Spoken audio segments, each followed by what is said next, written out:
Chalo, good evening everyone. We will start with the second last philosopher of Indian philosophy, that is Sri Aurobindo. Shri Aurobindo के बारे में शायद आपने Indian history में पढ़ा होगा। इंडियन हिस्ट्री में आप फ्रीडम फाइटर्स जब पढ़ते हो, नेशनलिस्ट मूवमेंट्स जब पढ़ते हो, तो उस वक्त आपको शायद ये सब आपने उनके बारे में पढ़ा होगा। ये काफी रिवॉल्यूशनरी भी थे, जो ऑलमोस्ट लाइक जैसे हम लोकमान्य तिलक को जानते हैं। So in similar lines you will see कि श्री औरोबिंदो भी उसी प्रकार से कहीं ना कहीं प्रोएक्टिव थे, लेकिन उन्होंने एक राजकीय संन्यास जिसको हम कहते हैं कि over a period of time they have like stopped to being a part of the political activities, being a part of the nationalist movement, because he thought कि now I am done with this the childishness and now I should move forward in order to work for the essence of my country. कि सिर्फ मुझे अपने देश को British से ही मुक्त कराने से सब कुछ नहीं होगा। ब्रिटिश से इंडिपेंडेंस प्राप्त करना ये सिर्फ एकमेव मार्ग है, एकमेव तरीका है। यानी आपको अगर ये आपने शायद पढ़ा होगा तो आई डोंट नो, बट ऐसा कहा जाता है कि इन इंडियन वे और in during the national struggle it was discussed that what about the goal and objectives of the Indian people post independence. यानी इंडिपेंडेंस के बाद हम लोगों के ऑब्जेक्टिव्स क्या रहने वाले हैं, क्योंकि इंडिपेंडेंस के लिए हम सब इकट्ठा आए हैं, मास मूवमेंट कर रहे हैं, रिवॉल्यूशनरी एक्टिविटीज कर रहे हैं, हर स्तर पे कोई ना कोई अपना प्रयास कर रहा है, देश को आजादी मिला देने के प्रयास में लगा हुआ है। लेकिन is it the only thing that we should look for as an Indian? क्या भारतीय होने का ये एक ही प्रमाण है कि हमको सिर्फ आजादी चाहिए है, और वो भी सिर्फ ब्रिटिश से? तो इसको अगर लार्जर डायमेंशन में देखा जाए, इसको थोड़ा सा डिटेल में अगर सोचा जाए, तो हमें एक बात नजर में आती है। एक minute.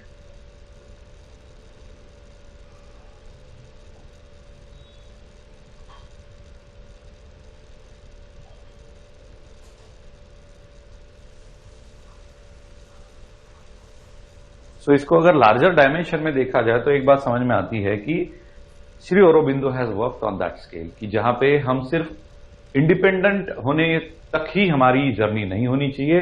We should look for the knowledge system that the Indian have aboriginally 5000 साल पहले हमारा जो ज्ञान समृद्ध था, समृद्ध ऐसी अर्थव्यवस्था थी, समृद्ध विशाल ऐसा समाज था, और लोगों के अंदर की भावनाएं थी। हर कोई यहां स्वतंत्रता का गुणगान भी करता था और उसे संभाल के भी रखता था। ये अपने आप में एक बहुत ही यूनिक चीज थी भारतीय समाज की, कल्चर की, और उसके संस्कृति की, उसके अर्थशास्त्र की, और उसके इवन राज्य शास्त्र की भी। लेकिन इन सबके पीछे, चाहे वो अर्थशास्त्र हो, चाहे वो राज्य शास्त्र हो, चाहे वो समाज शास्त्र हो, हालांकि समाज ये वर्ड अभी रिसेंट ही है, लेकिन उस वक्त हम संसार कहते थे, तो संसार का शास्त्र हो कि किस तरह से संसार में हमारा बिहेवियर होना चाहिए, हमारा जो वर्तनुक जिसे हम कहते हैं, हमारा way of doing the things कैसा होना चाहिए, इस बारे में जो भी था। तो यानी इनका अगर अर्थशास्त्र, समाज शास्त्र आज के भाषा में, और राज्य शास्त्र का जो अधिष्ठान था, अधिष्ठान का मीनिंग होता है उसका फाउंडेशन क्या था, तो हमें एक बात दिखाई पड़ती है, वो था अध्यात्म। अध्यात्म का मीनिंग होता है स्पिरिचुअलिटी इन टुडेज वर्ल्ड, जिसमें हम ये बोलते हैं कि हमारे इन सब कर्मों के पीछे कोई ऐसा इममटेरियल कॉज है, इम्परसेप्टिबल कॉज है, जिसके तहत हमने इस संसार को समझ के वैसा बिहेव करना चाहिए और वैसे ही समाज की निर्मिति होनी चाहिए। लेकिन आज हमें पता है कि किस प्रकार से हम अपनी आइडेंटिटी खो चुके हैं इन द सेंस ऑफ भारतीय। इसीलिए श्री औरोबिंदो चाहते थे कि सिर्फ रिवॉल्यूशनरी मूवमेंट करके, ब्रिटिश के इससे साम्राज्य जो हमारे ऊपर थोपा गया है उससे बाहर निकल के सही मायने में जो इंडिपेंडेंस हम कहते हैं, that is not the ultimate goal of our life. Our ultimate goal has to be different. तो उस दरमियान एक यानी जो ब्रिटिश लोग ही ऐसा क्लेम करते थे, उन्हीं ने हमको सिखाया है कि हम भिखारी है, हम गरीब है, हमारा कोई भी अपना अस्तित्व नहीं है, हमारा कोई नॉलेज सिस्टम नहीं है। जो भी यानी संसार को चलाने वाली जितनी भी बातें हैं वो सिर्फ ब्रिटिश लोगों को ही समझती है। यूरोपियन के ही पास वो नॉलेज है। इस प्रकार से जो वेस्टर्न कल्चर और वेस्टर्न थॉट्स हमारे देश में आए हैं, उसके तहत हमें ये सिखाया गया है कि हम कितने बैकवर्ड है, हम कितने डिवाइडेड है एक दूसरे में, हम कैसे एक दूसरों का त्याग करते हैं, या we have that tendency of making revolt with our people. तो हम अपने में ही बटे हुए हैं, और इस प्रकार की सामाजिक व्यवस्था भारत में है, ऐसा जो सिखाया गया, जो यूरोप ने हमें ये सिखाया है।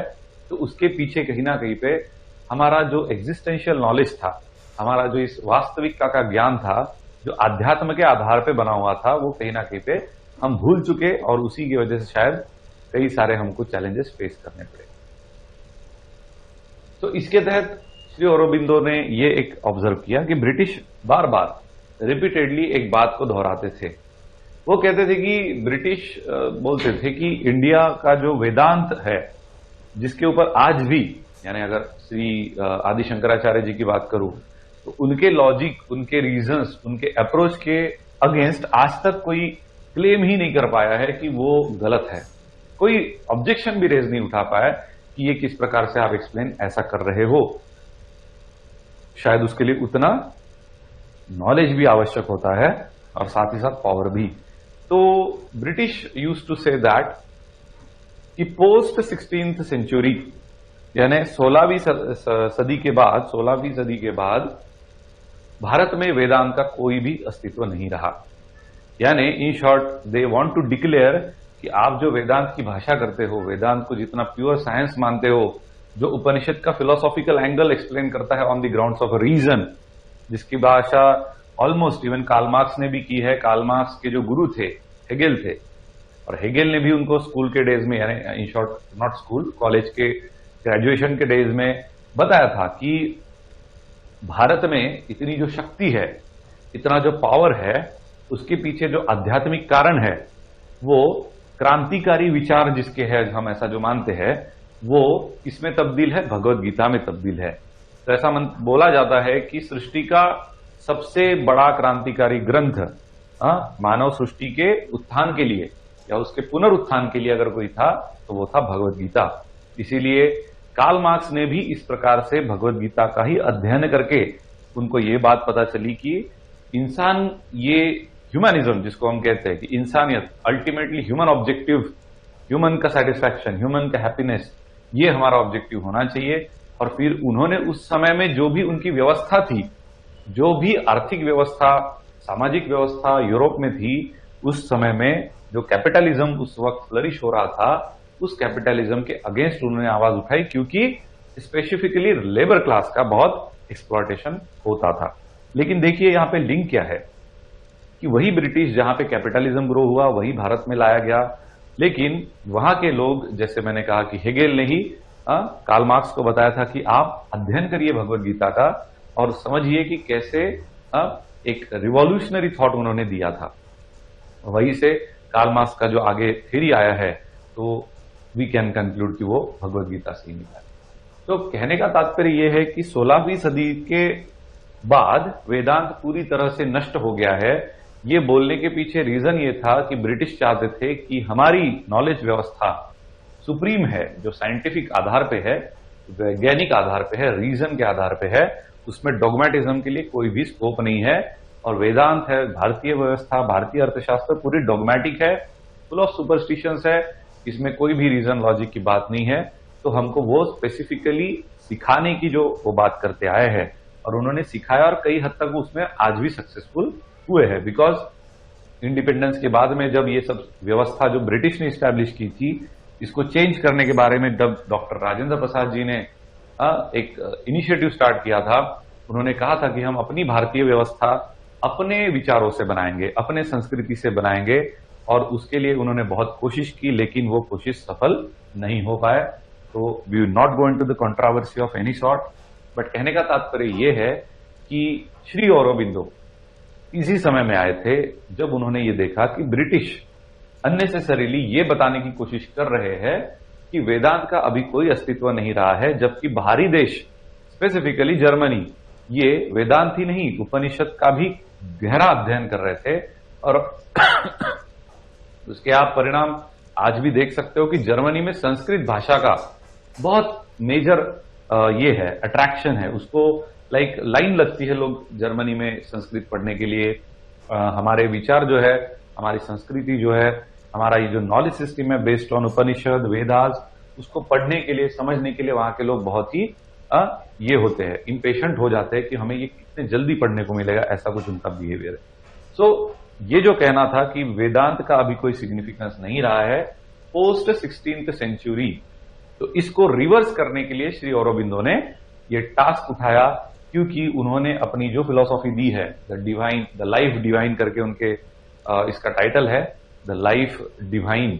तो उसको जब वो लिखते हैं उन्होंने, तो जब कमेंट्री देते हैं तो हर बार वेदास के कमेंट्रीज, उनके सेजेस, उनके सीयर्स यानी ऋषि मुनि, उनके जो वाक्य है, उनके जो स्टेटमेंट्स है, उसको दोहराते हुए नजर आए हैं, बार बार उसको रिपीटेटिवली एक्सप्रेस करते हुए नजर आया है। और इसी के आधार पे श्री औरोबिंदो को स्कूल ऑफ वेदांता करके मान्यता मिली है, because they have specifically focused their attention upon revival of a Vedic knowledge on the Vedanta school of philosophy, जो ब्रिटिश के क्लेम को वो तोड़ के रखना चाहते थे। और वो उन्होंने पूरी तरह से 100% he got success in that, जो स्टैब्लिश करना चाहते थे वो उन्होंने कर दिखाया।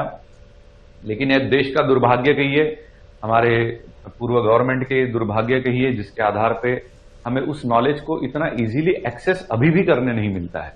यानी श्री औरोबिंदो को आई डोंट थिंक कि कई लोग पहचानते भी होंगे। यानी सिलेबस में श्री औरोबिंदो क्या है, वो इंटीग्रल योगा है, ऐसा है वैसा है, ऐसे थोड़ा सा हम उठा पटक के कुछ तो बड़बड़ उनके बारे में करते हैं, हमको उनके सिग्निफिकेंस का अभी भी अंदाजा नहीं है।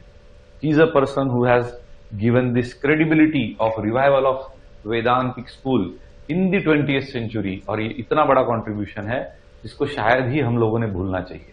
बिकॉज भारत का आज जो अस्तित्व है, हमारा जो नॉलेज सिस्टम है, वो उसी के आधार पे हमारा पावर है।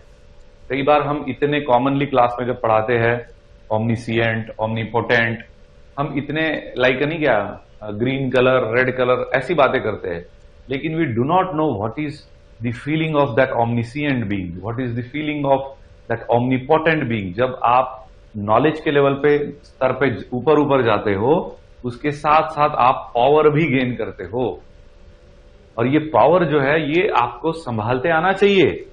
और इसी का शास्त्र है हमारे वैदिक नॉलेज, हमारे वेदांत की संस्कृति का नॉलेज और योगा की फिलॉसफी। इसीलिए आप इफ यू रिमेंबर, योगा की फिलॉसफी में हमने पढ़ा था कि जब आप ये अष्टांग योग मार्ग पे चलना शुरू करते हो, ध्यान की कुछ अवस्था आप क्रॉस करके मोर एंड मोर फोकस्ड कॉन्सेंट्रेशन के लेवल पे जाते हो, जब ऑब्जेक्ट और आप में अंतर ही नहीं होता, ऐसे स्तर पे आपको कई सारी, जिसको हम ये कहते हैं शक्तियां प्रदान होती है, प्राप्त होती है, ऐसे इम्परसेप्टिबल चीजें की आपको जानकारी मिलती है जो शायद नॉर्मल ह्यूमन बीइंग को एक्सेस नहीं हो सकता है।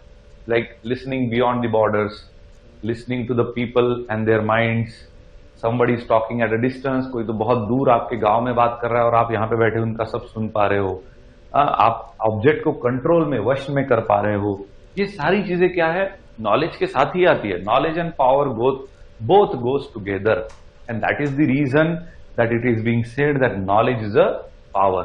So ये सारा जो एक ज्ञान की सामग्री है, साथ ही साथ पावर का भी उसके साथ एक चयन जो है, ये भारतीय विचारों ने उसी का परिणाम है कि वेदांत के आधार पे, योगा के आधार पे हमने इस्टेब्लिश किया हुआ है।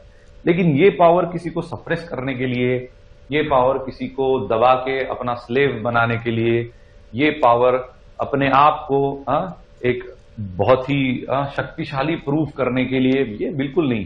ये सामाजिक स्तर पे जो भी वीकर सेक्शन है, जो भी वल्नरेबल है, जो इतने कैपेबल नहीं है कि वो नॉलेज एक्सेस कर पाए, वो पावर गेन कर पाए, उन लोगों के लिए आप खड़े रहो, ये उससे एक मिलने वाला मैसेज है। इसलिए आपने देखा होगा कि आदि शंकराचार्य ने भी एंड में ये बात बोली है कि ये सिर्फ आपके साल्वेशन से नहीं होने वाला है।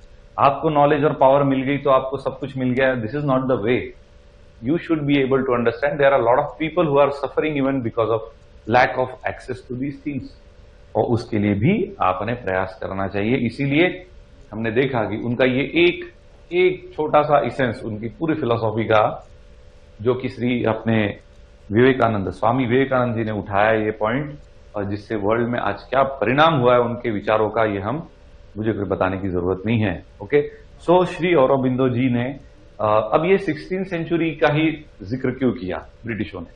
तो आप जानते हो 16th सेंचुरी यानी 1500 से लेके 1599, तो ये जो ड्यूरेशन है 100 साल का, तो ये चालू जब हुआ 1500, तो उसके पहले 1498 में वास्को द गामा देश में आए थे।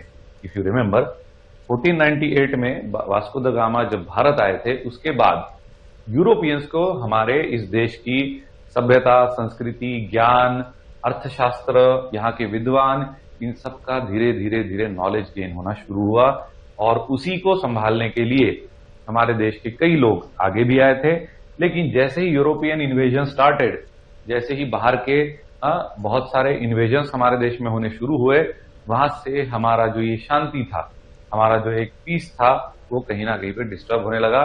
जो फिलोसॉफिकल डिबेट के थ्रू हम रास्ता निकालते थे और उसके तहत हम एक्सेप्टेंस एंड डिनायल की बातें करते थे, सपरेशन की कोई भी बात नहीं करता था, क्योंकि हर इंसान किसी ना किसी स्तर पे डिवाइन माना जाता था, ब्रह्म का तत्व माना जाता था। तो जब तक आप उसको मन से, विचारों से जीतते नहीं, जब तक उसे प्रायश्चित की भावना उसके मन में प्रस्थापित नहीं होती, तब तक वो आप उसे जीत नहीं सकते। लेकिन इसके टोटली अगेंस्ट अधर्म का जो राज्य है, अधर्म का जो साया है, वो धीरे धीरे बढ़ना शुरू हुआ, जिसके तहत हम देखते हैं कि किसी इंसान को अगर आपके कंट्रोल में लाना है तो सिंपली क्या करिए, आप उसकी जान भी ले सकते हो, आप उसे कंप्लीटली अपना स्लेव बना सकते हो। इतना ही नहीं तो आप उसको पूरी तरह एक्सप्लॉइट भी कर सकते हो, जैसा आपका मन करे। और ये जो सिस्टम है, ये सिस्टम यूरोप से ही हमारे देश में आई है, और धीरे धीरे धीरे ये पूरे विश्व में आज एक बहुत ही सुपरफाइन फॉर्मेट में, प्रोफेशनल जिसको हम कहते हैं, ऐसा कुछ इस्टेब्लिश्ड हुआ है। And that is the reason even we used to say today that the people don't have the value, or the money is the one only which decides whether you are powerful or not. So power की definition Indian philosophy में knowledge से related थी, लेकिन materialism, capitalism, इन्होंने जिस प्रकार से separation का एक हथकंडा अपनाया, जिसके आधार पे उन्होंने क्या इस्टेब्लिश किया, money has a power. So they have raised this kind of a understanding in the market, in the society, and so the people are unto the suffering. And that is the reason that we have lost our own knowledge of our own existence, and so we are into the trouble. So this is all about the brief background of Sri Aurobindo, उनकी विचारों की एक अधिष्ठान, जिसको हम कहते हैं fundamental understanding about life, जिसको उन्होंने तब्दील किया द लाइफ डिवाइन नाम के उनके बुक में, जिसमें उन्होंने ये सारी बातें लिखी है कि किस तरह से इसकी जरूरत आन पड़ी है कि वेदांत को हम रिवाइव करें. ओके गाइस, तो चलो स्टार्ट करते हैं. श्री औरोबिंदो, ओके, इसीलिए इनको स्कूल ऑफ वेदांत माना जाता है. वैदिक स्कूल में ही इनका, वेदांत के स्कूल में ही इनका कैटेगराइजेशन होता है. ठीक है. लाइफ डिवाइन नाम का जो बुक इनका है, इसके ऊपर उन्होंने काफी अच्छे से इन्होंने किया है काम. Now according to them, the ultimate reality is nothing but the Brahma. Ultimate reality कौन है? Obviously ब्रह्मा. ये वही ब्रह्मा है, ये वही ब्राह्मण है जिसको आदि शंकराचार्य ने भी एक्सेप्ट किया एज अ ओनली रियलिटी. तो ऑफकोर्स वेदांत के स्कूल में हम देखते हैं कि ऑलमोस्ट सभी ने ब्रह्म के रियलिटी को एक्सेप्ट किया हुआ है. अभी ये कैसे है? तो इटर्नल है, इनफाइनाइट है, ओके, टाइमलेस है, बियॉन्ड स्पेस है. ऐसे जो भी आप उसके एक्सप्रेशन दो, दे सब are applicable to only Brahma. So he is absolute and infinite, indeterminate, indefinable and free. Okay, he is indescribable in itself, yet is not absolutely unknowable. For the spiritual being in us is the essence nothing but the divine itself. तो specifically Shri Aurobindo लिखते हैं कि भले ये eternal है, infinite है, timeless है, indescribable है, इसका अर्थ ये नहीं है कि वो जाना नहीं जा सकता. ही इज अ नोएबल. ये इंपॉर्टेंट है. कि भले ही उसको आप डिस्क्राइब करना शायद आपके लिए मुश्किल जाए, लेकिन उसको जानना आपके लिए बड़ी बात नहीं हो सकती, because it is possible and that's how the Shri Aurobindo will evolve the world and tell you how you can reach to this point. Okay, next आगे देखते हैं कि for us the highest positive expression of a Brahma is a Sachchit Anand. अभी तक हमने कई बार इस word को देखा है दोहराते हुए, वेदांत स्कूल में बार बार ये आने वाला है और वही इसका इसेंस है, इसलिए कोई भी ताज्जुब की बात नहीं है कि ये भी वैसा ही कह रहे हैं। ओके, सत चित आनंद। आनंद यानी ब्लिसफुल स्टेट, चित यानी कॉन्शियसनेस और सत यानी एग्जिस्टेंस। ये हमने कल भी देखा है, इफ यू रिमेंबर। ठीक है, कॉन्शियसनेस एंड एग्जिस्टेंस, ये जो दो चीजें हैं, दी स्टैंड फॉर। अब एक पॉइंट यहां पे ध्यान में रखिए कि इन श्री अरबिंदो ब्रह्मा जो इवॉल्यूट होता है, तो ये इवोल्यूशन की प्रोसेस में जो चित आया है, जिसको हम कॉन्शियसनेस मानते हैं, इसे वो प्रकृति कहते हैं। हालांकि सांख्या में हमने क्या देखा था, इसे वो क्या कहते हैं, पुरुषा कहते हैं। इसलिए ऐसे छोटे छोटे पॉइंट हमको नोट करते आने चाहिए कि consciousness according to the Shri Aurobindo of Brahma is called prakriti और इवन माया, इसलिए इसको अविद्या भी कहते हैं। Where as this existence is called as a पुरुषा।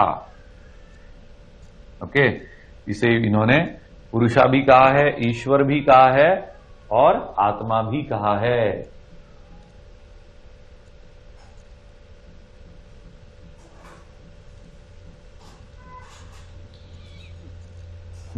जिसे माया, प्रकृति, शक्ति ऐसे अलग अलग नाम दिए हैं इन्होंने।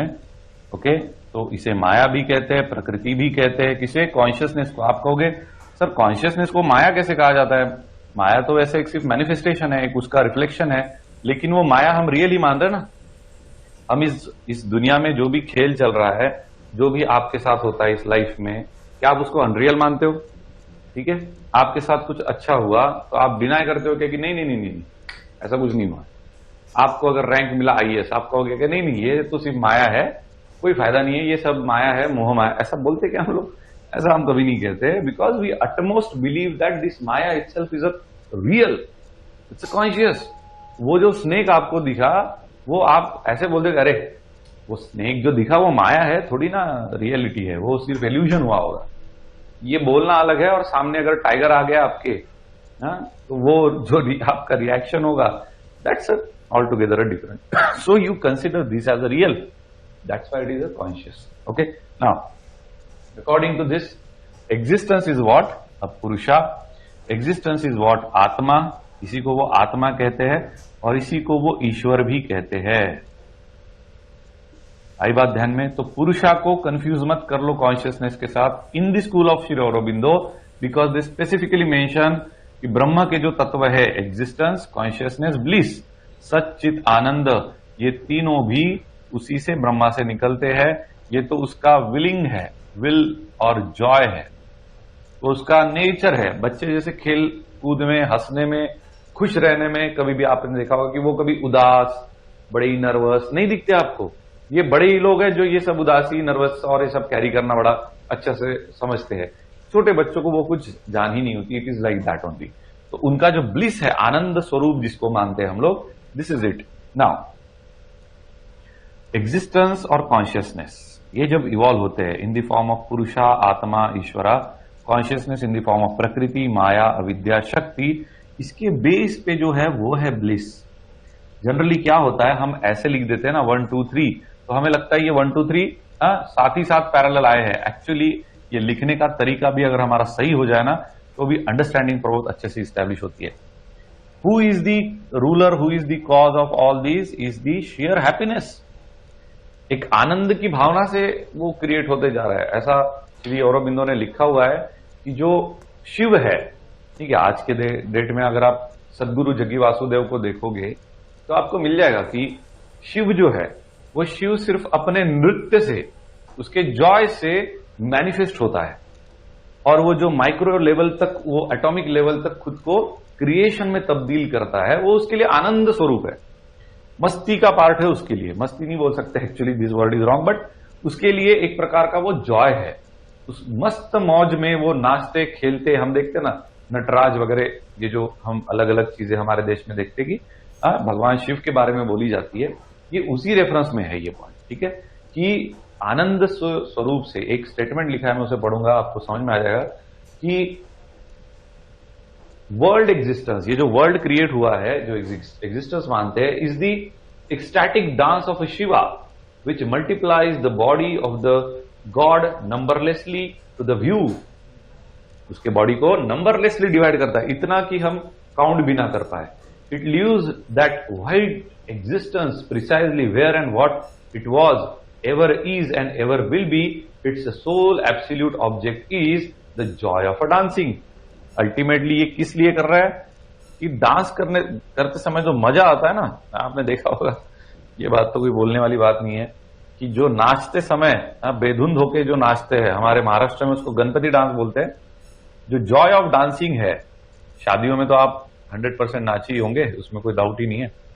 जो जॉय ऑफ डांसिंग है वो अपने आप में बड़ा ही मजेदार ऐसा एस्पेक्ट होता है। आपने एक्सपीरियंस किया, मैंने भी किया, हम सब कभी ना कभी जिंदगी में एक बार तो वो चीज को एक्सपीरियंस करती है। शिवा इन the same way dissolve itself into numberless यानी इतने कि आप गिन भी ना पाओ, इतने माइन्यूटेस्ट लेवल पे वो शेयर हैप्पीनेस के लिए, सिर्फ आनंद के लिए डांस के वो खुद को creation, this is nothing but the world, जिसको आप एग्जिस्टेंस मानते हो, जिसको आप पुरुषा कहते हो, जिसको आप आत्मा कहते हो, ईश्वर कहते हो, ये सब कुछ आया। आई बात ध्यान में, इसलिए आप इसको सत्य कहते हो, real, this is reality. But ये आई कहां से है, इसलिए मैंने ब्लिस को यहां पे लिखा, सो दैट ये पता चले कि ये जो इवोल्यूशन हुआ है, इनसे जो ये हो रहा है, ये शेयर यहां पे डांस चल रहा है इन शॉर्ट इस पॉइंट पे। लेकिन ब्लिस यानी ब्रह्मा है क्या? इट्स लाइक दैट ओनली कि ये ब्रह्मा जो है यहां पे है, कहीं तो इधर है, उनके इस डांसिंग एस्पेक्ट से, एक नाचने के एस्पेक्ट से आनंद उनको मिल रहा है, और उस आनंद की भावना से ये सब बन रहा है। डांस का ये जो एस्पेक्ट है, in short this is a Brahma. आई बात ध्यान में, उसके डांस से, शिवा के जॉय से सत्य निकल रहा है, वर्ल्ड ऑफ एग्जिस्टेंस आ रहा है। आई बात ध्यान में, ये है औरोबिंदो की स्टाइल ऑफ इवोल्यूशन, जिसके आधार पे वो कहते हैं this is the fundamental aspect, ये सबस्ट्रेटम है आनंद। ये अगर जॉय ना हो ना तो शिव क्रिएशन नहीं करेगा। इसलिए कहते हैं ना, संसार की जो प्रकृति की जो निर्मिति है, ऐसा आपने कई बार पुराणों में, शास्त्रों में पढ़ा होगा, या जो भी टीवी सीरियल्स आते हैं उसमें बताते हैं ना, भगवान शिव अगर नाराज हो गए तो सृष्टि में प्रलय आएगा, प्रकृति में प्रलय आएगा। ये सारे शब्दों का यूज क्यों किया जाता है? बिकॉज उसके जॉय के थ्रू ये क्रिएशन है। इसीलिए ऐसा बोलते हैं कि world when undergoes that kind of a change, एक बहुत बड़ा संक्रमण का काल आता है, जहां पे धीरे धीरे जो जॉय के रिस्पेक्ट में, आनंद के रिस्पेक्ट में ना आने वाली, उसके अपोजिट फ्लो में जाने वाली, आनंद स्वरूप के अगेंस्ट में जाने वाली जितनी भी बातें हैं, उसको भगवान शिव खुद अपने शक्ति से हटाते हैं। अगर हम ऐसे करेंगे डिस्कशन तो हमें लगेगा कि हम तो कोई तो भक्ति पुराण की भाषा में बात कर रहे हैं, लेकिन ये प्योरली फिलोसॉफिकल है, प्योरली। अगर आप शिवा छोड़ो, ब्रह्मा की अगर बात करो, ब्रह्म का तत्व क्या है? सच्चित आनंद ही तो है। उस आनंद की भावना से ये वर्ल्ड को क्रिएट कर रहे, तो आनंद के बीच में, उसके आड़ जो कुछ भी आएगा उसे वो रोकने की प्रयास करते रहेंगे। तो कहां से प्रयास करेंगे? जो कॉन्शियस है, जो प्रकृति है, जो माया है, जो अविद्या है, जो शक्ति है। इसीलिए अविद्या ही शक्ति है। यानी माया अगर आप एक कहोगे कि वो अविद्या को अगर आप निगेटिव कहोगे, जिसकी वजह से आप बॉन्डेज में हो या गलत काम कर लेते हो, तो वो कहेंगे हम उसी के अपोजिट कॉन्ट्रास्ट एस्पेक्ट से उसको तबाह कर देंगे, वो है शक्ति।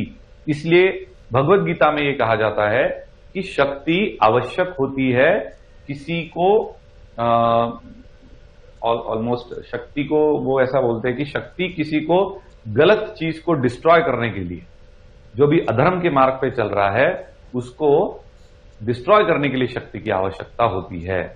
ओके, सो ये इस प्रकार से एक्सप्लेन किया जाता है, जहां पे स्पेसिफिकली वो खुद कहते हैं कि ये जॉय के अगेंस्ट अगर कोई आता है, it is like you are dancing like in your mood, आप अपने मूड में हो, मस्त डांस कर रहे हो, और आके किसी ने तो गाने बंद कर दिए, और वो जानबूझ के बंद इसलिए कर रहा है ताकि आप डांस ना कर पाओ। तो आप ऐसी शक्ति हो या आप ऐसे कोई आइडेंटिटी हो जो स्पेसिफिकली किसी को बिना तकलीफ दिए सिर्फ अपना डांस एंजॉय करना चाहता है और उसी से सब कुछ हो रहा है या आपको आनंद मिल रहा है उससे, तो अगर वो कोई आपको इरिटेट करने वाला फैक्टर ऑन दी वे आता है तो आप उसको हटा दोगे ना। This is the particular approach to this. Okay, ये इसमें लिखा हुआ नहीं है श्री औरोबिंदो में कि ऐसा ऐसा जॉय के बीच में जो आता है वो। इन शॉर्ट, ये जो हम पढ़ते हैं, लिखते हैं, बोलते हैं, ये कहीं ना कहीं पे इसी पर्टिकुलर उसका ये फिलोसॉफिकल एंगल है, उसके ये रीजंस है, उसका ये साइंस है जिसके आधार पे हम ये पढ़ते रहते हैं कि शिव भगवान जब बहुत गुस्से में होते तो शायद प्रलय आएगा, प्रलय वगैरह ये शब्द सारे हमने ऑलरेडी कहीं ना कहीं पढ़े हैं। So this is not at all a mythology, this is a pure science which we can correlate with the multiple aspect of the reality. आई बात ध्यान में। So philosophy is a logic, philosophy is a reason, philosophy is a science of life. आई बात ध्यान में। इसी के वजह से कहीं पे भी डोगमेटिज्म की बात हम नहीं करते। ये सब कुछ जो हम प्योरली पढ़ रहे हैं ये पूरा फिलोसॉफिकल एंगल है, पूरे रीजन बेस्ड है। शेयर आनंद से इतना निर्मित हो रहा है। This is the world, this is the existence. आई बात ध्यान में। ऐसा लिखते हैं Shri Aurobindo, bliss gives us the why of a creation. क्यों क्रिएशन हुआ, इसका आनंद क्या है, ब्लिस है। एक मस्ती की भावना से मजा आ रहा है, बस नाचते रह रहे, उसी से क्रिएशन हो रहा है। कैसे? खुद को नंबरलेसली वो डिवॉल्व करते हैं, डिसॉल्व करते हैं, and he reflect himself in the form of a creation, जिसको हम वर्ल्ड मानते हैं। ओके, लेकिन it appears to be conscious ना, and that is why it is a maya. We believe it as a reality. Okay,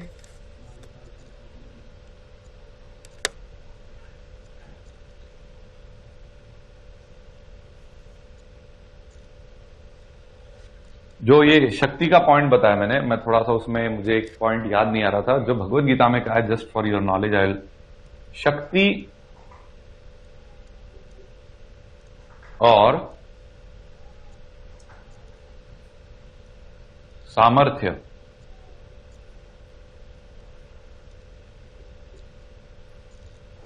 भगवान श्री कृष्ण इसके बारे में स्पेसिफिक बताते हैं। शक्ति और सामर्थ्य में क्या अंतर है? भगवत गीता में भगवान श्री कृष्ण जब बताते हैं, जैसे अभी हमने देखा यहां पे, कि जब माया, अविद्या हमारे मस्तक में चली जाती है, यानी हमको ऐसा लगता है कि मैं ही सब कुछ कर रहा हूं, I am the soul doer, मेरे अलावा इसमें कोई भी सत्य नहीं है, मैं कुछ जो करता हूं वो सब मैं उसके पीछे रीजंस हूं। यानी जब avidya, maya, which is where the mind is a seat of which, यानी अगर आपको पूछा जाए कि अविद्या माया का सीट कहां है तो वो माइंड में है। हमने ये श्री और शंकराचार्य के भी फिलोसॉफी में देखा था। तो अगर वो मस्तक पे चढ़ जाती है तो वही कॉन्शियसनेस जो ब्रह्मा का पार्ट है, चित्त है, वो अवेयर हो रहा है किसके बारे में क्या चल रहा है, वो अपने शक्ति के आधार पे डिस्ट्रॉय करता है। क्या करता है?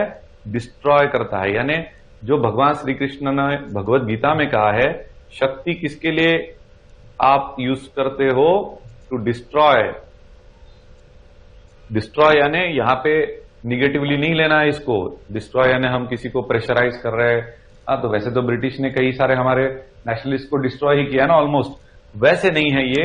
एक्चुअली डिस्ट्रॉय का मतलब है इस प्रकार से अधर्म के ऊपर धर्म का राज्य। धर्म का यानी जो जॉय के कंटेक्स्ट में देखा जाता है।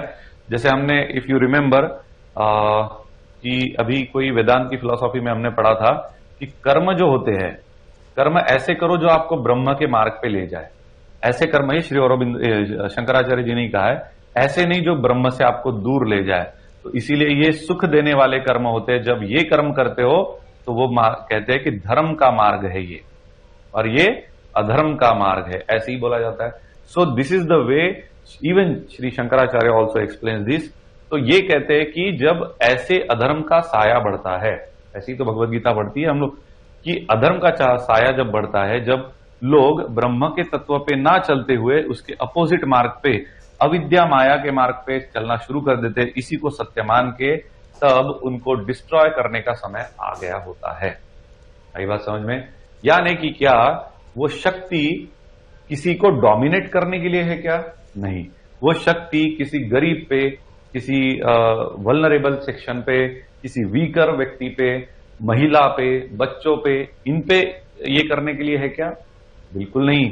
इस बहुत ही रिजनेबल है ये, प्योरली, कि अधर्म पे चलने वाले जो लोग हैं उनको रुकना चाहिए and they should stop at certain point. और वो उनको स्टॉप करने के लिए, उनको डिस्ट्रॉय करने के लिए उनको एक जो फोर्स लगना चाहिए, that is called as a shakti. फिर सामर्थ्य क्या हुआ? What is samarthya? Means Shri Aurobindo और शंकराचार्य एंड भगवद गीता सब रेफरेंस में अगर देखा जाए तो यहां पे लिखता है कि जब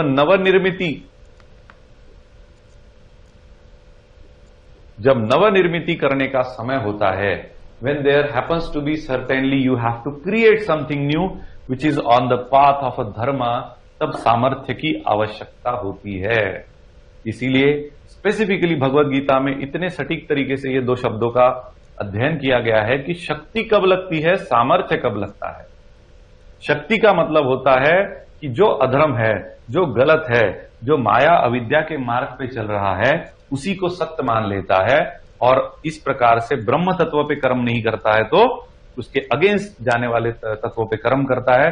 जो ब्रह्म से आपको दूर ले जाता है, अविद्या के डार्कनेस में ले जाता है, उसको एक पॉइंट आ ही जाता है कि उसको स्टॉप करना पड़ेगा।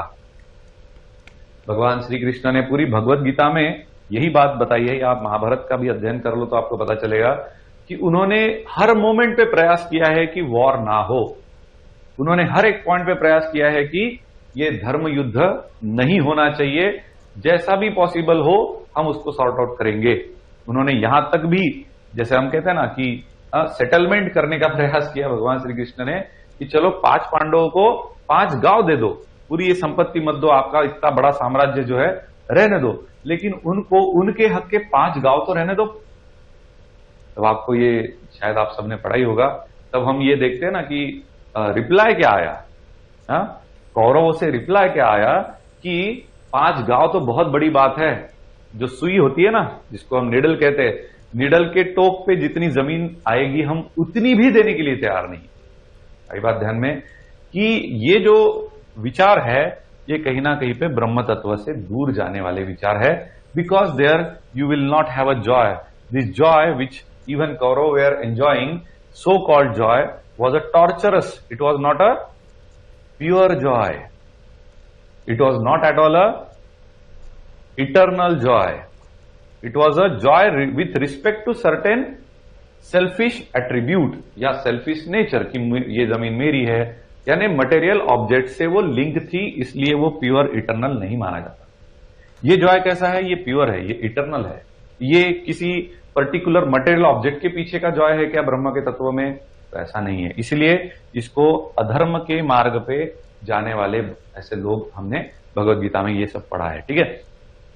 तो ऐसे लोगों को अगर कहीं पे रोकना है, समझाना है, बहुत सारे प्रयास भगवान श्री कृष्ण ने करे है अपने लाइफ में, लेकिन एक पॉइंट ऐसा आया कि उन्हें ये समझ में आ गया अभी वॉर इज इनइविटेबल, अभी वॉर के अलावा हमारे पास कोई भी सॉल्यूशन नहीं है, इसीलिए शक्ति का प्रयोग हुआ है। आई बात ध्यान में, शक्ति का प्रयोग इस रेफरेंस में अगर देखा जाए तो ना ही किसी को बर्बाद करने के लिए उसका प्रयोग किया गया, ना ही किसी को जानबूझ के सप्रेस करने के लिए किया गया, बट नेसेसरीली प्रकृति का चक्र जो गलत दिशा में बहने की संभावना बढ़ रही थी उसे स्टॉप करने के लिए भगवान श्री कृष्ण ने शक्ति का प्रयोग किया, to destroy the people walking on the path of adharma. और सामर्थ्य यानी क्या? तो नवनिर्मिति। उसी के तहत उन्होंने जब शक्ति प्रदान करके डिस्ट्रॉय कर दिया सबको, उसके बाद में जो एक पांडवों का राज्य निर्माण किया, जो कि चक्रवर्ती सम्राट पूरे विश्व में एक धर्म का राज्य स्थापित करने का, जो इसी को कहते हैं नवनिर्मिति। एक नया कुछ निर्माण करने के लिए सामर्थ्य की आवश्यकता होती है, और जब कुछ डिस्ट्रॉय, किसी को रोकना पड़े, उसे हम कहते हैं कि शक्ति की आवश्यकता होती है। ओके, चलो आगे बढ़ते हैं अभी रिलेटेड टू श्री औरोबिंदो, क्योंकि ये सब बहुत सिग्निफिकेंट है। मैंने ये ऐसे ही नहीं समझाया आपको कि टाइम पास करना है मुझे कुछ तो, बट अंडरस्टैंड दिस केयरफुली कि everything have a certain reasons, everything have reason, logic. हम फिलोसॉफी पढ़ रहे हैं, हम कोई माइथोलॉजी नहीं पढ़ रहे। माइथोलॉजी मन धड़क कहानी होती है। हमने अभी जितना भी देखा वो प्योरली लॉजिकल है, उसके पीछे ये लॉजिक्स है। ये बात ध्यान में। तो चलो आगे बढ़ते हैं। Now the supreme in itself is a timeless and spaceless pure existence, ये हमने देखा। It's a measureless movement in time and space. Now the most important, the self consciousness of a Brahma which is at some time the power of a self manifestation is called by Sri Aurobindo as a supermind.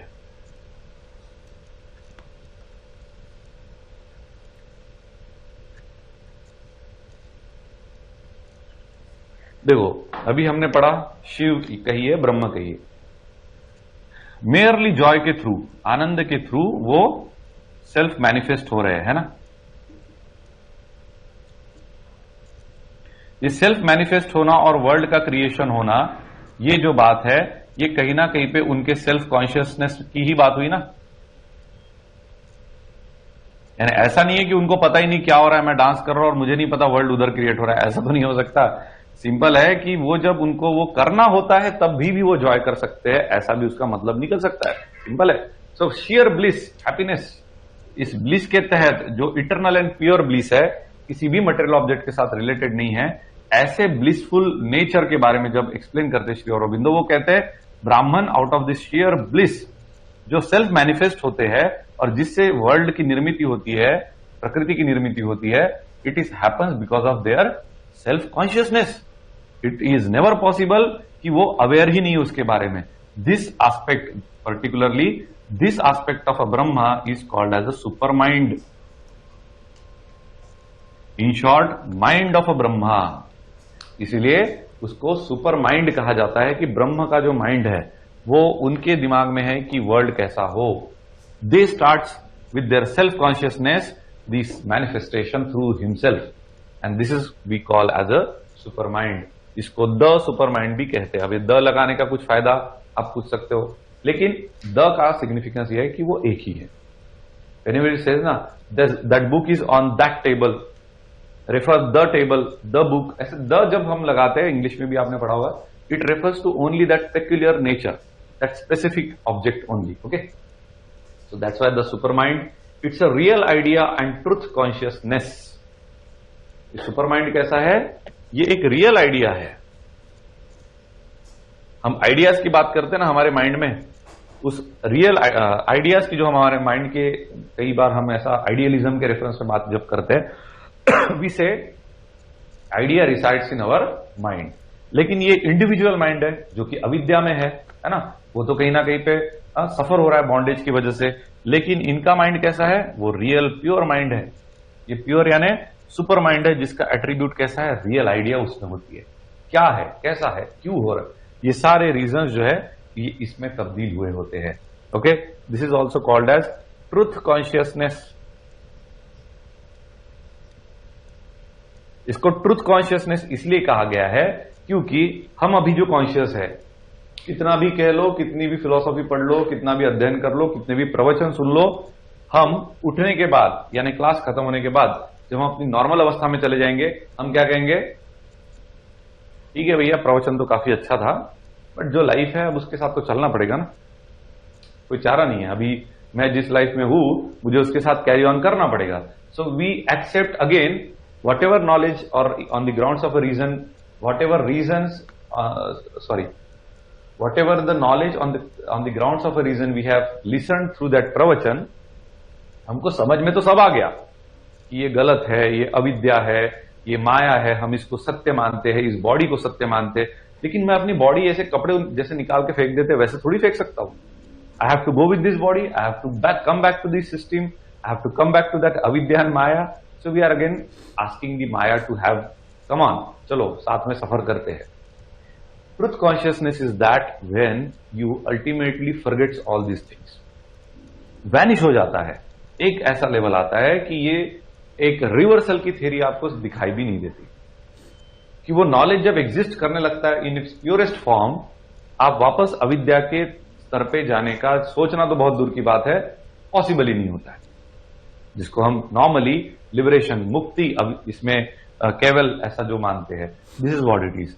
इसीलिए ये truth consciousness है, सिर्फ consciousness नहीं है। Reality कैसी है, किस प्रकार से वो एक्सपीरियंस होती है, उसकी अनुभूति क्या है, ये जानने वाली बात है। अगर इसके बारे में हम बात करें, that is a truth consciousness. Okay, आगे बढ़ते हैं। It is a conscious reality in throwing itself into mutable forms of its own imperishable and immutable substances. ऐसा कहते हैं कि जो शिव है, डांस करते करते समय इवोल्यूशन हो रहा है उनके थ्रू, भली वो चेंज नहीं हो रहा है। ये एक एस्पेक्ट आप प्लीज ध्यान में रखिए, दैट उस जॉय के थ्रू जो भी क्रिएशन हो रहा है, उस क्रिएशन में अपने ही, because he is also efficient cause, he is also material cause, तो मटेरियल जो भी वर्ल्ड में निकल रहा है वो वही से हो रहा है। लेकिन ये जो इवॉल्व हो रहा है ना, ये इतने लार्ज क्वांटम में होते रहता है इवोल्यूशन, यानी क्रिएशन जो होता है ये इतने बड़े क्वांटम में होता है कि वो म्यूटेट, जैसे म्यूटेट होते हैं ना सेल्स, उसी प्रकार से वो म्यूटेट होते हैं, कैंसर के जैसे सेल होते हैं ना, वैसे ये म्यूटेट होना स्टार्ट हो जाते हैं। वो इस स्तर पे होते हैं कि वो अल्टीमेटली एक एटॉमिक पार्टिकल के लेवल पे एग्जिस्ट करना शुरू करते हैं।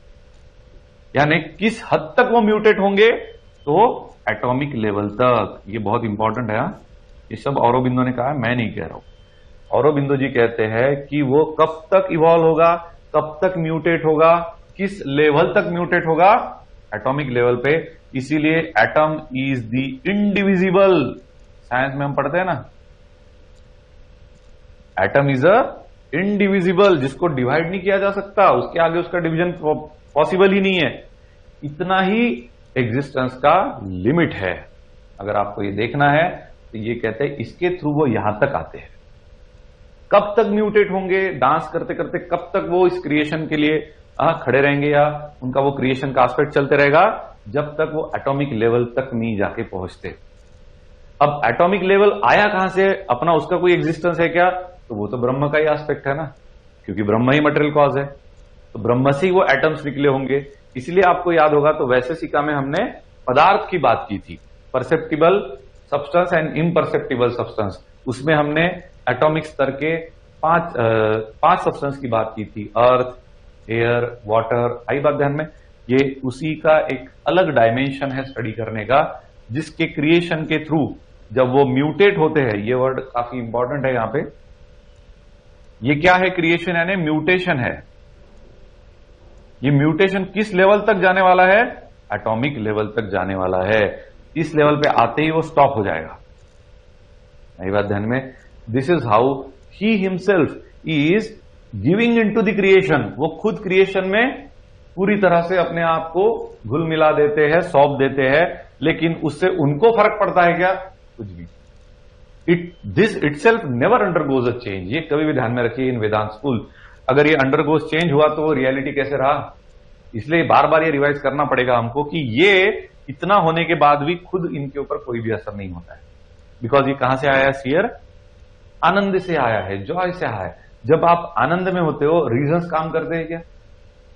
जब आप इस पर्टिकुलर वेश में होते हो, इस पर्टिकुलर जॉय में होते हो, without any particular reason, in that particular case, do you understand what exactly that particular feeling is? It is just a happiness beyond which you cannot even think, because that is the creation, that is the start point from where the creation is happening. So this is the start point. इसलिए आप आनंद में जब होते हो, बहुत खुश होते हो अपने अंदर से, नहीं पता क्यों हो, क्या है, रीजंस क्या है, आप जानना भी नहीं चाहते। This is the starting point. You yourself can enjoy this. This is what Sri Aurobindo want to tell us. Okay. Now,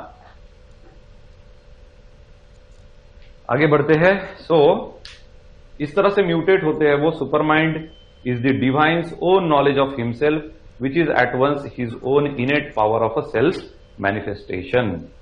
the super mind is absolute knowledge and power. ये जो सुपर माइंड है ना, यही तो super mind है। Super mind यही तो है। इसके पास दो महत्वपूर्ण चीजें हैं, नॉलेज एंड पावर। आई बात ध्यान में। तो ऑब्वियसली एक बात ध्यान में लीजिए, कि जब ये जॉय के थ्रू ये सुपर माइंड जो सेल्फ कॉन्शियसनेस है वो क्रिएशन में जब तब्दील हो रहा है, वो म्यूटेट हो रहा है, म्यूटेट हो रहा है, म्यूटेट हो रहा है, micro level, micro level, micro level और एटॉमिक लेवल पे जब जाके पहुंचता है, तो सोचिए उसका जो इनफाइनाइट नॉलेज, इनफाइनाइट पावर इतने सारे एटॉमिक पार्टिकल्स में डिवाइड हो चुका है। यानी infinite knowledge divided by infinite knowledge, ये जो है ये किसका है? ब्रह्म का है। ये इनफाइनाइट नॉलेज कितना है? एटम्स का है। तो ये जो इनफाइनाइट नॉलेज की बात हो रही है, किसके नॉलेज की बात हो रही है? एटम्स के इनफाइनाइट नॉलेज की बात हो रही है। आई बात ध्यान में? या फिर मैं इसको और मैथमेटिकली अच्छे से एक्सप्रेस करूं तो इनफाइनाइट ब्रह्म का इनफाइनाइट नॉलेज और आत्मा का, कितने आत्मा है? इनफाइनाइट है, उनका नॉलेज जो है वो डिवाइड करेंगे तो कितना क्वांटम बचेगा एक एटम में in respect of knowledge. In the same way infinite Brahma का power divided by infinite atoms का पावर, कितना क्वांटम बचेगा? आई बात ध्यान में? तो ये जो एग्जिस्टेंस है इसका पूरा डिवॉल्यूशन इसमें हो रहा है ना, इसका पूरा डिवॉल्यूशन इसमें हो रहा है ना। डिवॉल्यूशन हम लाइक जैसे शुगर वाटर में मिक्स होती है वैसा नहीं है ये, प्लीज उसको अंडर एस्टिमेट मत करिए, बिकॉज हमने एक बात को कॉन्स्टेंटली दिमाग में रखने की, ब्रह्मा कभी भी never undergoes a change. It is like a sugar you are mixing into water, you come to know that water has become more and more tastier or sweeter, but sugar is still there. It is like that. Okay? So ब्रह्म का जो existence है ये इस प्रकार से है, लेकिन water में तो स्वीटनेस आया ना, वाटर में स्वीटनेस आया है ना, यहां से ही तो स्वीटनेस आया है, लेकिन ब्रह्मा चेंज हुआ है क्या? नहीं, अभी भी शुगर वहीं पे वैसी ही दिख रही है।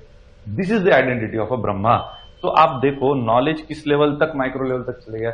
इसलिए हम क्या है, हम एटॉमिक स्तर पे ही है ना, वी आर एट सम में भी थोड़ा एग्रीगेशन ऑफ एटम हो सकता है, थोड़ा ज्यादा, इसलिए वी आर मोर अवेयर।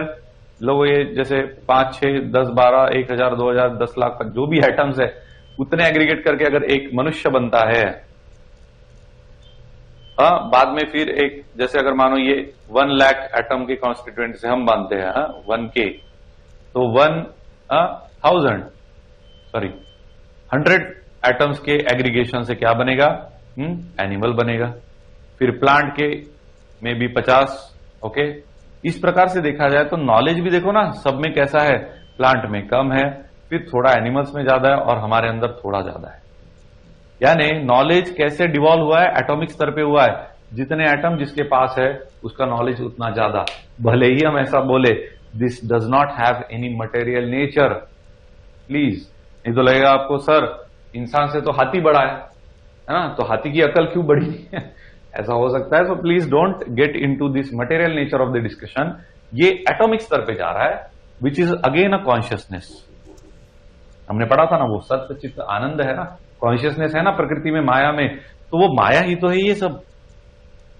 उसको लगता है कि इट्स वो जो शुगर है वो भले ही खुद में वैसी ही है, लेकिन फिर भी उसका कोई अंश वाटर में आया है।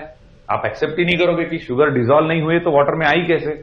कुछ तो कुछ फ्रैक्शन में डिसॉल्व हुई होगी। यही तो ब्रह्मा का मैजिक है। This is we called as a maya. ये पावर मानते हैं ना उसकी। पावर कैसा होता है, कोई एक्सप्लेन कर सकता है क्या? नहीं, पावर आप एक्सप्लेन ही नहीं कर पाते, पावर आप सिर्फ दिखा सकते हो।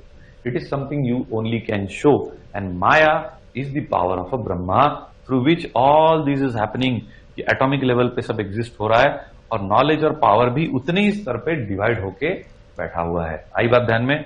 This is how it is about the creation. Now आगे बढ़ते हैं। It is through the super mind that the divine manifest himself into world. हमने ये देखा, it is with the super mind that the process of a self limitation and self individualisation starts in Brahma. यानी जैसी creation में आया, जैसी mutation में आया, ये जो पॉइंट है, the starting point is called self limitation and self individualisation. यानी अब वो लिमिटेशन में आ रहा है, धीरे धीरे इंडिविजुअल तब्दील में हो रहा है, धीरे धीरे वो सबके ऐसे मानो मटेरियलिज्म के कंट्रोल में आ रहा है। It is like you are trying to catch the light inside a particular wooden container. Wooden container के अंदर आपने लाइट को तब्दील कर दिया तो क्या लाइट का अस्तित्व खत्म हो जाता है? नहीं, लेकिन वो दिखना तो बंद हो जाता है कुछ समय के लिए। एंड दिस इज माया। तो इसी को उसको वो कहते हैं, वो सेल्फ लिमिटेशन में और सेल्फ इंडिविजुअलाइजेशन में इंडिविजुअलाइजेशन, इसका अर्थ होता है इंडिविजुअल लेवल पे हमारा आइडेंटिटी क्रिएट होना स्टार्ट होता है। द यूनिटरी सच्चिदानंद, सच्चिदानंद है ना Brahma, out of a share Joy put himself under self limitation and self individualisation. खुद ब्रह्मा अपने ही आनंद के भाव से खुद सेल्फ लिमिटेशन में चले जाते हैं और सेल्फ इंडिविजुअलाइजेशन में चले जाते हैं। And manifest himself as a innumerable real selves of a bliss who are always conscious of their eternal unity with the Sachchidananda. अभी हम स्पेसिफिक पॉइंट पे आ रहे हैं, इसलिए इसको थोड़ा मैं क्लीन कर देता हूं। ब्रह्मा जो इस आनंद स्वरूप से डांस करते करते, जॉय की भावना से जो भी चल रहा है, जिससे क्रिएशन हो रहा है, तो वो क्या करते हैं, हमने अभी क्रिएशन का एटॉमिक स्तर तक का देखा, वैसे ही कॉन्शियस लेवल की बात करें तो वो सोल इसमें जो तब्दील होते हैं, जिसको वो रियल सेल्फ मानते हैं, श्री औरोबिंदो रियल सेल्फ कहते हैं उसको। ये जो है, this is nothing but the self limitation and self individualisation. ये सेल्फ इंडिविजुअलाइजेशन एंड लिमिटेशन के तहत ही वो एक फाइनाइट एस्पेक्ट में आते हैं, लेकिन इनमें आइडेंटिटी होती है। इस पर्टिकुलर रियल सेल्फ में एक प्रकार का कॉन्शियसनेस होता है कि ये सच्चिदानंद का अंश है, they are a part of the Sachchidananda, ये इनमें अवेयरनेस होता है। ये है real self, this is we call at a soul. Okay, आगे देखते हैं। लेकिन यही जो सोल है, ये जो ट्रू सेल्फ जिसको कहा गया है, it sparks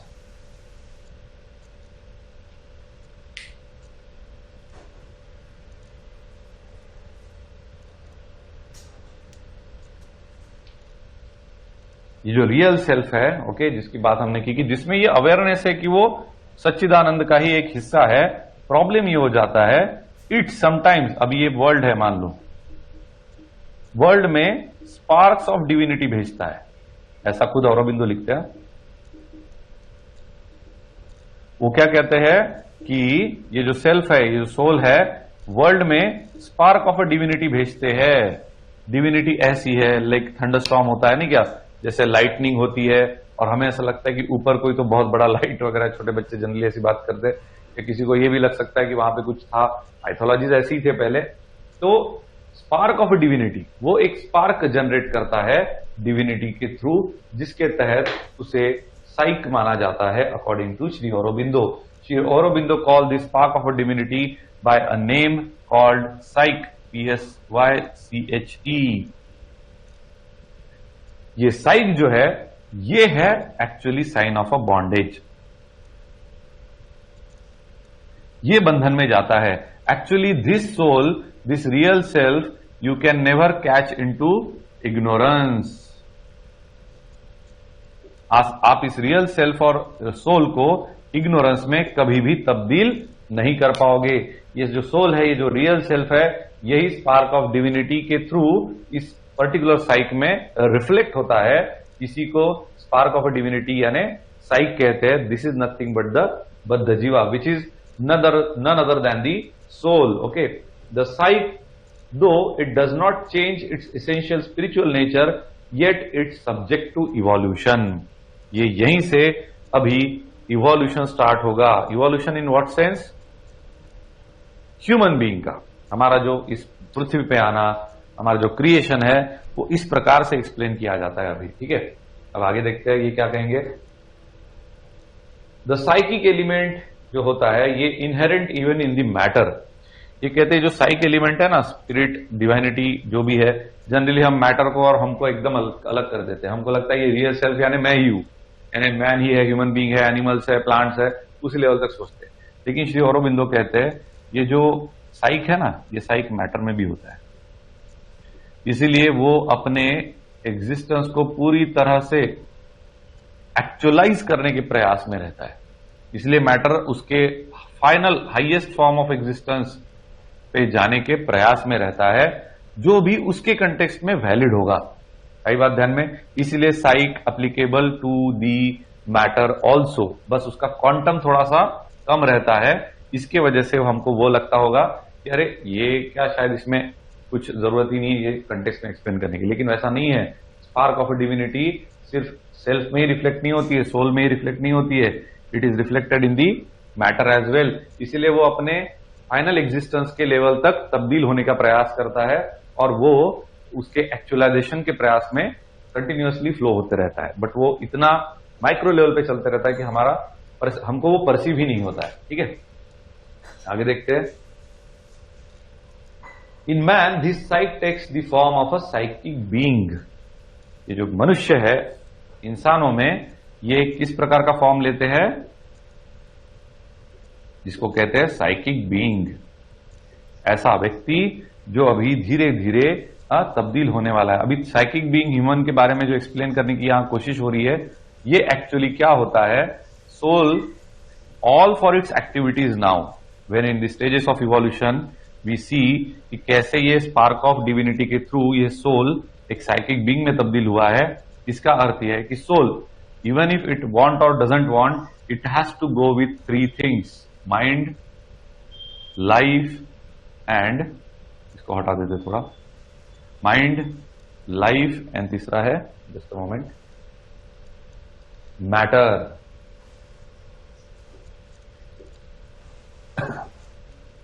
mind, life and matter.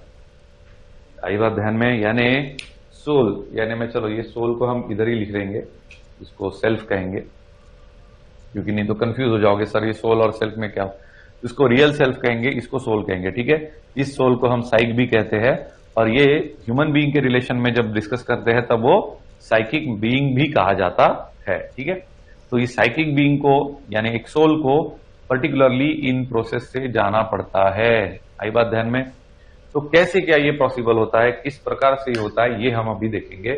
कि ये जो सोल है, थोड़ा सा बस इसको मैं रिवर्स लिख देता हूं सो दैट आपको जो अभी प्रोसेस है, जो भी थोड़ी देर पहले हमने डिस्कस की थी एटॉमिक लेवल तक की, वो अभी हम फिर से यहां पे और क्लियर कट डिस्कशन करेंगे इन दी language of Shri Aurobindo.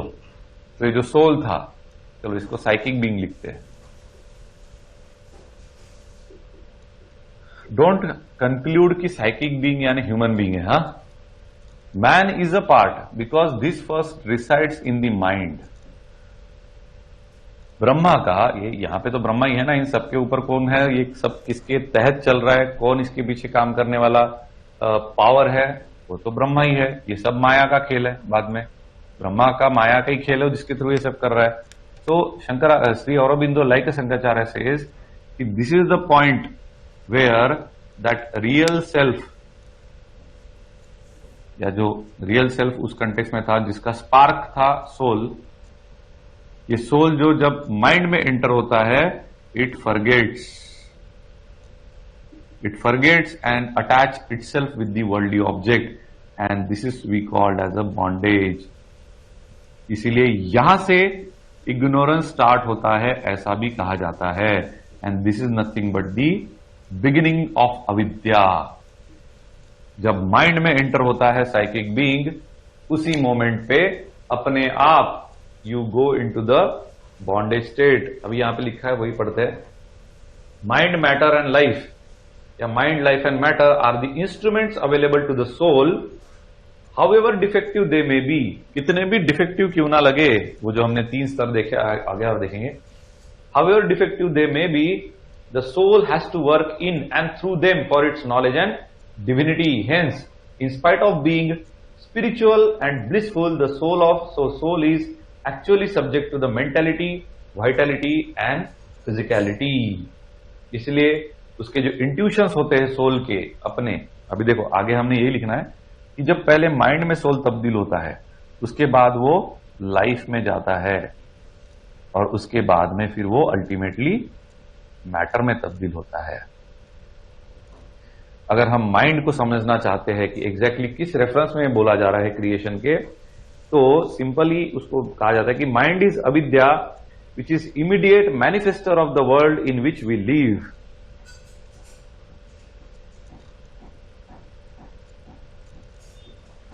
It is the, just a moment guys,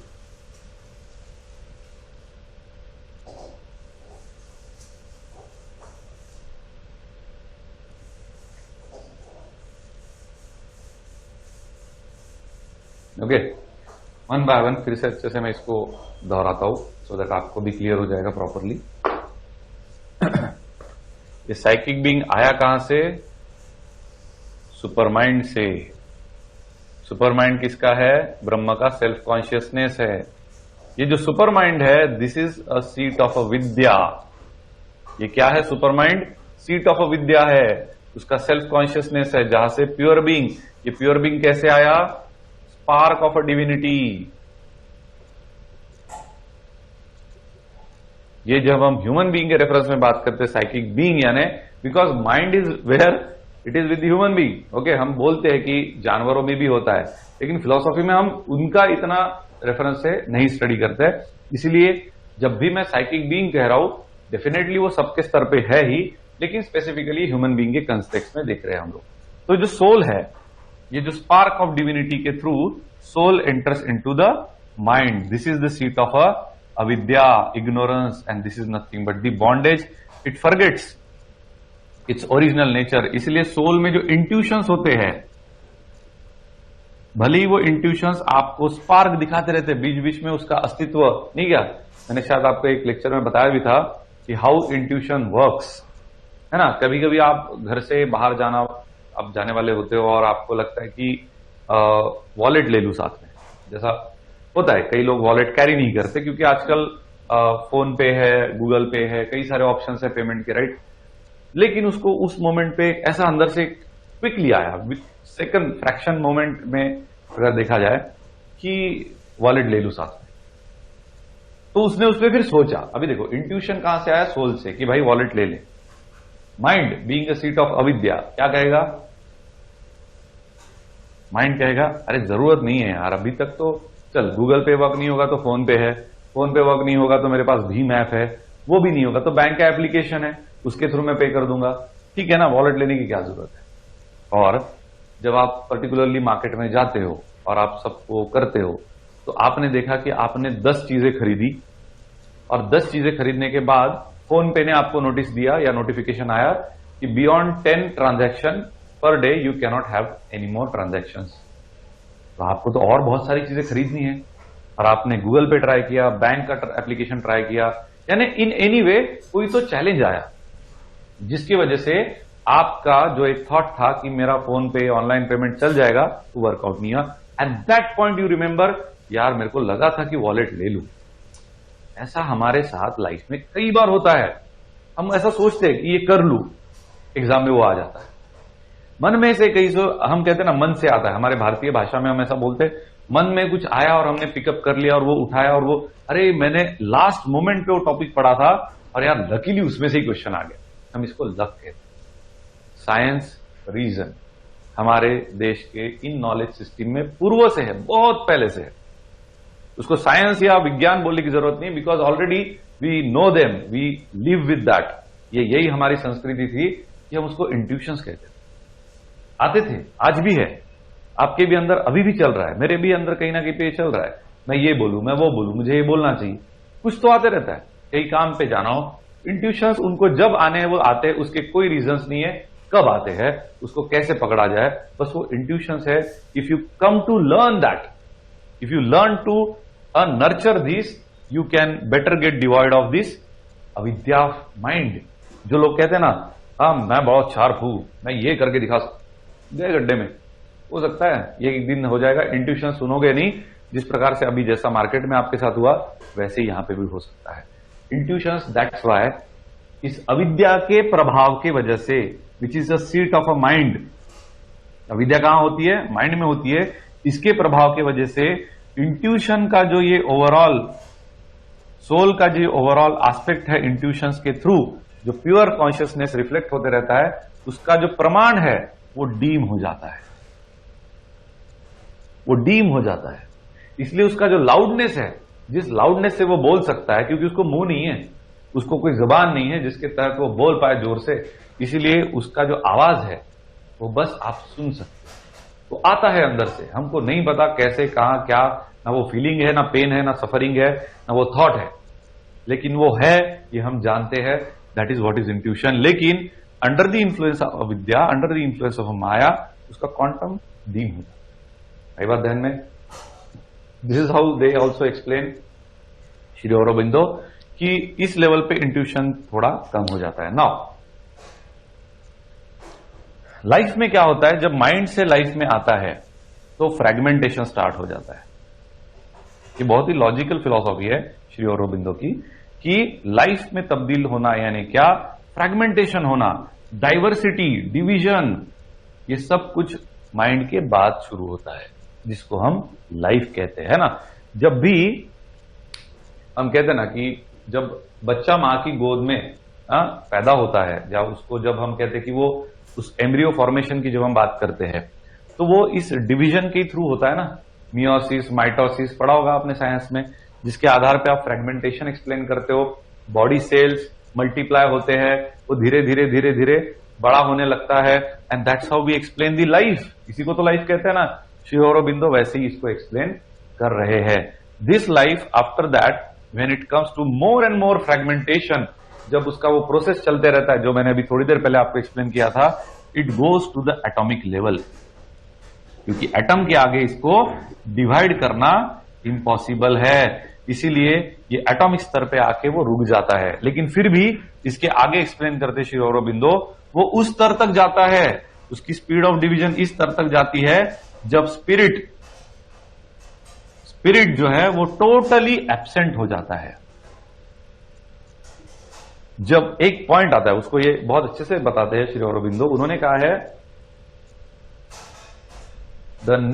एक minute, sorry, matter, okay, appearing, हाँ, Shri Aurobindo conceives of the stage where even this sentience यानी ये जो माइक्रो लेवल पे इसका जो सुपर माइंड का जो एग्जिस्टेंस है, ये धीरे धीरे धीरे कम होते जा रहा है ना। यहां पे सबसे प्योर था, फिर इसमें आते आते ड्यूरिंग ऑल द डिवीजन के प्रोसेस में वो माइक्रो होते गया है। तो वो कहते हैं कि एक डीम सेंटियंस फॉर्म में रहता है। लेकिन श्री औरोबिंदो कंसीव अ स्टेज, वो एक ऐसे स्टेज की बात करते हैं, स्पेसिफिकली इसी की बात हो रही है। वो कहते हैं at this stage even this sentience is absent and calls it inconscience. इसी को श्री औरोबिंदो क्या नाम देते हैं,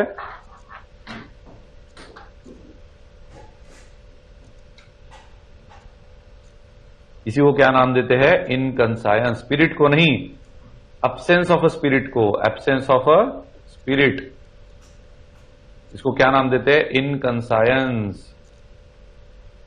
इनकंसायंस का मीनिंग क्या होता है, completely absence of a spirit, spirit का पूर्ण तरह से कंप्लीट लॉस ऑफ,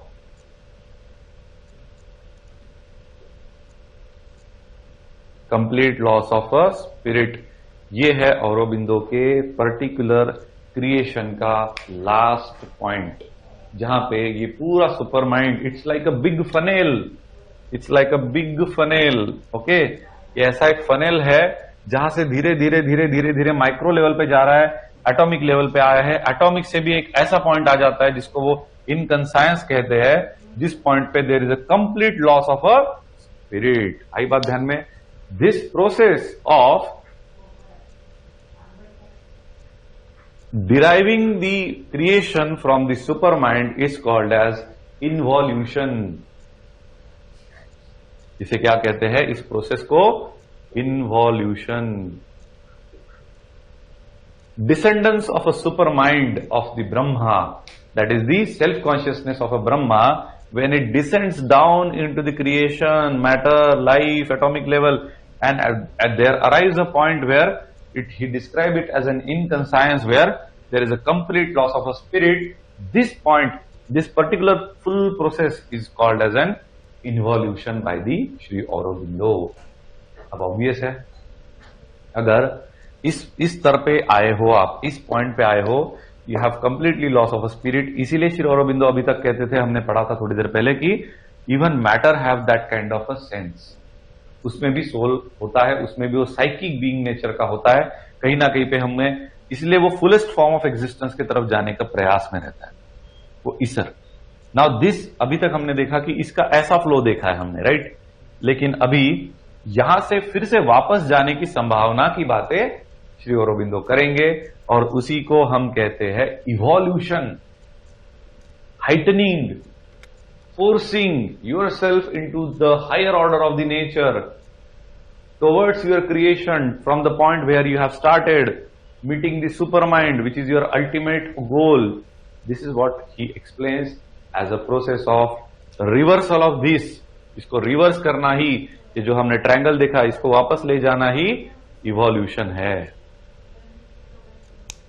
इसलिए श्री अरबिंदो की फिलॉसफी में इन्वॉल्यूशन एंड इवोल्यूशन, ये दो टर्मिनोलॉजीज पे कितने तो सवाल आके गए हैं, आप प्रीवियस ईयर में देख सकते हो। ओके, ये प्रीवियस ईयर के क्वेश्चन पेपर में इन्वॉल्यूशन और इवोल्यूशन शायद ही आपको अभी टफ जाएगा, शायद ही, because I have tried my best to explain it to the fullest extent, so that you can come to know how the supermind descends into the last point of the creation where there is a lack of a spirit, complete loss of a spirit।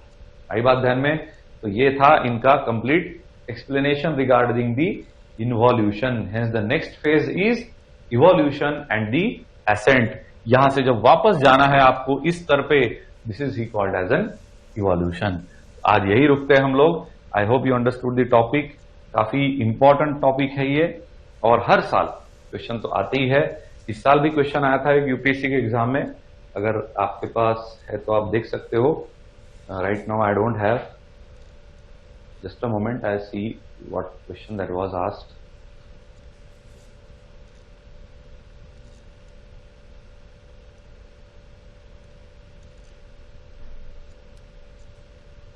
चलो, आप मेरे जो analysis मैंने भेजे हैं उसको एक बार आप देख लीजिए, आपको पता चलेगा कि किस प्रकार से सवाल यूपीएससी ने पूछा है।